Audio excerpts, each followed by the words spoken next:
Fiquei muito feliz de no fim ouvir o rap do Silva na peça de vocês, porque essa música, né, por mais que chame rap do Silva, ela é um funk, e foi um dos primeiros funks conscientes assim que eu vi, e foi uma música que me atravessou muito, que incendiou um pouco a minha consciência em relação aos ritmos musicais.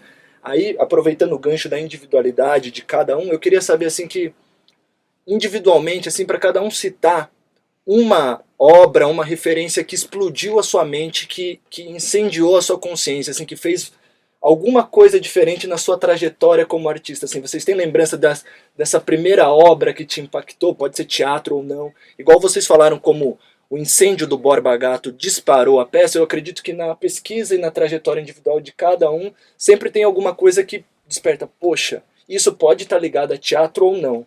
É mais uma coisa para entender assim sobre o incêndio das consciências aqui dos incendiários. Vocês têm uma lembrança assim, de uma primeira obra que impactou? Explodiu e pegou fogo à mente? Ah, não. Tem a referência mais antiga minha, né, Não, dessa é questão. livre. Porque eu sou mais velha mesmo. Porque, bicho, eu venho de um tempo em que o rádio era muito importante, né? Sim. A gente não tinha internet e o rádio era o que trazia as novidades, era o que ditava as novidades, o que o rádio tocava era lei e tal. E aí eu, morando no interior, então era aquela coisa maçante de um movimento branco muito fortalecido, dos sertanejos e tudo mais. E eu lembro a primeira vez que eu ouvi Fim de Semana no Parque. Cara, eu lembro do momento, do instante, e eu lembro da sensação de, puta, tô salva. É um outro som, é um som que dialoga com o meu entorno, que dialoga porque eu era de Araraquara, né? Sou de Araraquara e moro na periferia. Então foi muito impactante a primeira vez ouvir Racionais na rádio, sabe? Tipo, bicho, eles estão na rádio. Tipo, que som é esse? O que, que é isso? O que, que ele tá falando? Nossa, ele fala igual aos meus irmãos, ele usa as mesmas gírias que os meus irmãos usam. Eles estão falando de uma realidade muito parecida com a que eu vivo. E sabe? E tá falando de outras coisas em outra dimensão, em outras camadas. E a segunda foi ouvir Cartola. A primeira vez que eu reconheci o Cartola no rádio, eu falei, bicho, que melancolia é essa, sabe? Que poesia é essa? E ao mesmo tempo, que afirmação da própria força é essa? Eu acho que de negritude, porque é isso, os rádios tinham questão antigamente que chamavam do jabás, e aí a galera ia lá, dava jabá, isso tocava aquilo, e era muito branco mesmo. Anos 80 foi aqui no Brasil foi um movimento, 80, começo de 90, muito embranquecido, assim, na música popular, assim, né? As bandas de rock, muita música americana. Então, de fato, foi uma cisão muito importante essas figuras e o retorno de algumas figuras, né, o reconhecimento de outras. Foi um momento de epifania, bicho. Ouvir Racionais pela primeira vez na rádio. Eu tava aqui pensando, falei, será que eu vou falar Racionais? Porque, mas eu acho que eu acho que eu vou resumir como um movimento do rap, assim, tipo, porque é muito foda quando você vê que é uma música que foi feita pra você, pra falar sobre a sua realidade, sabe, sobre as suas dores.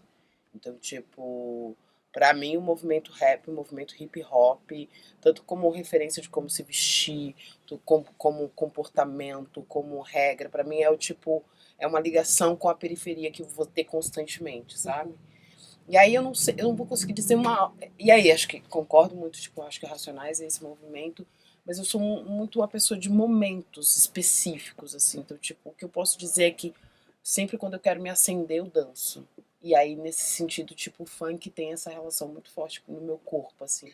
Ou, na verdade, qualquer música preta que seja dançante, porque eu sinto o quanto que a música movimenta o nosso corpo e quanto ele é uma ligação de conexão com nossos ancestrais de uma maneira muito forte, assim.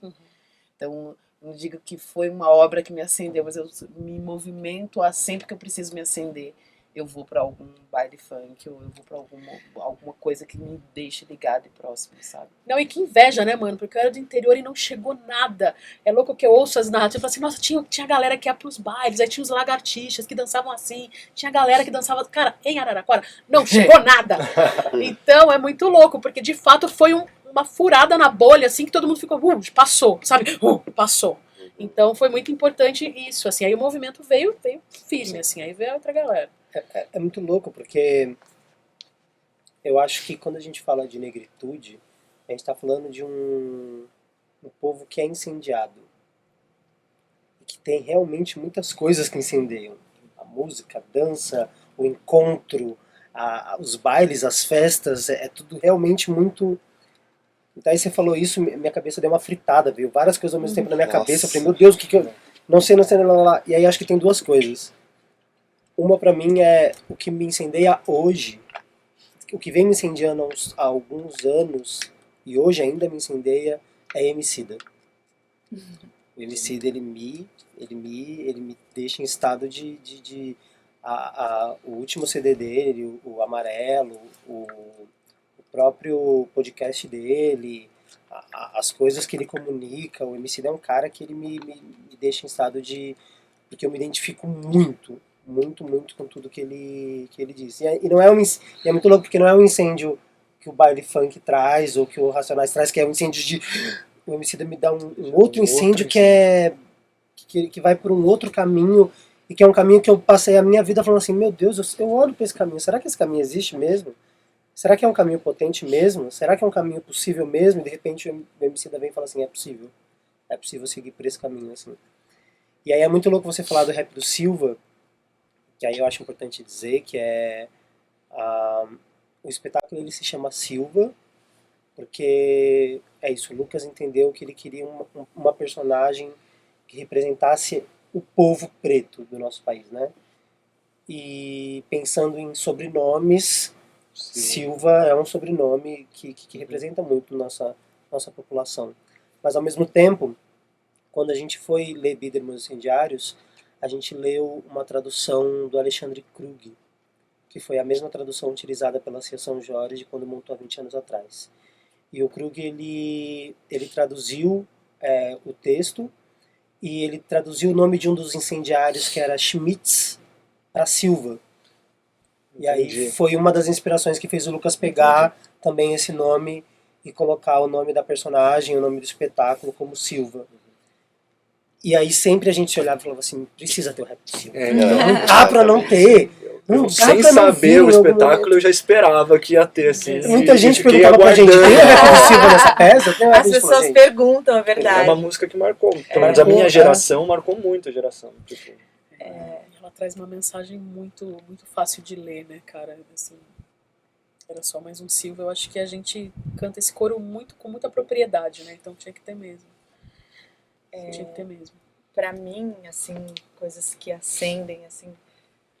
Eu me acendo muito quando eu assisto filmes, por exemplo, o Corra, o Candyman, Sorry to Bother You, filmes que trazem a nossa experiência, e ali eu me identifico, e ali eu vejo grandes artistas pretos incríveis, e aquilo me causa, me faz um boom na cabeça. Eu falo, caramba, alguém tá traduzindo algo que eu passo, que eu vivo, e ao mesmo tempo são, assim, um roteiro incrível que dá conta da minha existência. E assim, acho que o cinema e ver esses filmes assim me causam muito, me acendem.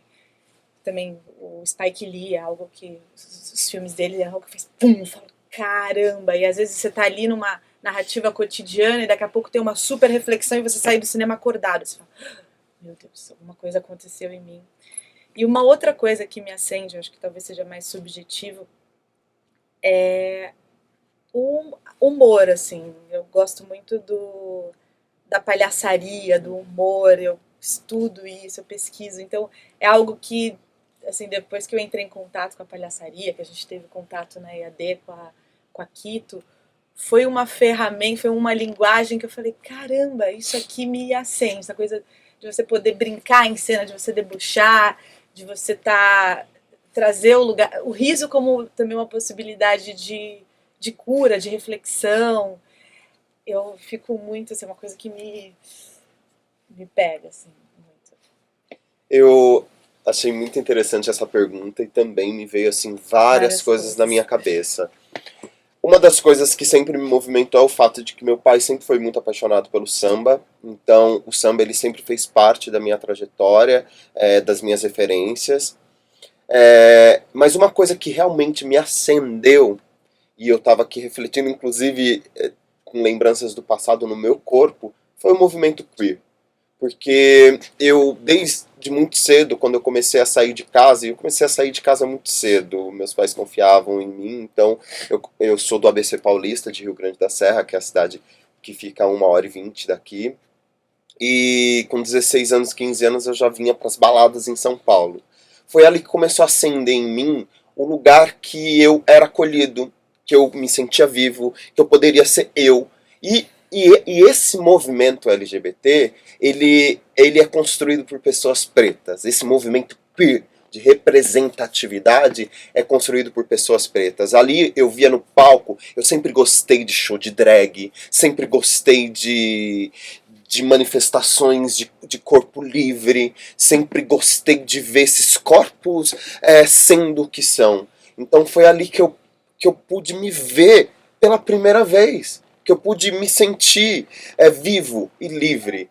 Outro lugar também que me acendeu é a Escola Livre de Teatro, porque como eu sou filhote do ABC, quando eu comecei a fazer teatro com um vislumbre que queria ser famoso, queria fazer isso ou aquilo, a Escola Livre me pegou logo cedo e falou assim: ei menino, vem fazer teatro. Então assim, eu tinha 15 anos quando eu vi pela primeira vez um espetáculo na Escola Livre de Teatro. E a Escola Livre de Teatro por si só já tem uma pedagogia muito política. Então, quando eu vi pela primeira vez uma peça, que foi o Acontecido, eu tinha 15 anos, e aquilo me revirou. Eu falei, primeiro que eu estava passando na frente para ir em outra peça, aí eu comecei a escutar um tambor, um batuque. Aí eu falei, gente, o que é esse batuque? E aí nisso, a Dona Beth, que é uma figura icônica da Escola Livre de Teatro, ela estava na porta, aí ela olhou para mim e falou assim, ei, nego, tá perdido? Ô, nego. É o nego. Quer ver uma peça? E daí eu quero. Aí eu entrei e vi aquele acontecimento. Qual peça foi mesmo? Acontecido da Formação 7. Aquilo vibrou em todo o meu corpo. Eu falei, gente, eu preciso estar aqui. Eu preciso entrar aqui. Eu acho que é disso que eu quero ser. Eu quero ser essa pessoa que é movimentada pelo batuque, do samba, da macumba, e desse teatro que é vivo, e desse movimento queer, que é onde eu posso ser tudo isso. Então, assim, pra mim é muito importante ser alguém queer, eu sou gay, eu sou LGBT, eu sou preto, sabe? Tudo isso foi o que me movimentou e que me deixou vivo. Lógico, todas essas referências, o próprio rap do Silva, que eu acho que é muito marcante pra nossa geração, e todas essas coisas. Então, isso, Desculpa.